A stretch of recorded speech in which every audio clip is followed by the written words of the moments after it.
বিপদত পৰিছোঁ, বহুত ডাঙৰ বিপদত। অকণমান ছাইডত আহিলোঁ, এটা ভিডিঅ' এটা বনাই দিওঁ বুলি। আপোনালোকে কমেণ্ট কৰি জনাবচোন।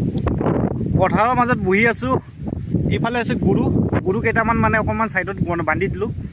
আৰু তিনিজন মানে এনেকুৱা কাইজা।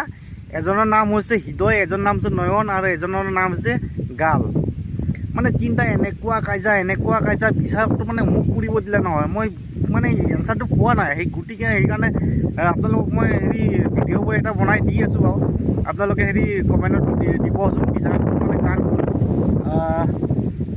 মানে হৃদয়খনে কৈছিলে যে নয়ন তোমাৰ কাৰণে মই বিৰাট কষ্ট পাওঁ, তুমি আনক নাচাবা, তুমি আনক বোৱাৰীক নাচাবা, তোমাৰ কাৰণে মই বিৰাট কষ্ট পাওঁ। মানে হৃদয়খন কৈছে আৰু নয়নে ক'লে কি হৃদয়ক যে তোমাৰ কাৰণে মই নদীৰ নিচিনা কান্দিব লাগে, নদীৰ নিচিনা পানী মানে বৈ দিব লাগে। বিৰাট মানে আঘাত পায় চকুটো মানে এই নয়নটো বিৰাট মানে আঘাত পায়। আৰু এই গালে ক'লে এই তোমালোকৰ দুজনৰ কাৰণে মই আনৰ পৰা মাৰ খাব লাগে। গতিকে ধুৰিও পোৱা নাই বিচাৰটো, মানে মই এতিয়া কি কৰিম বাৰু, আপোনালোকে কমেণ্ট কৰি জনাবচোন। সৰু এটা ভিডিঅ' লাইক কৰিব ভাল লাগিলে।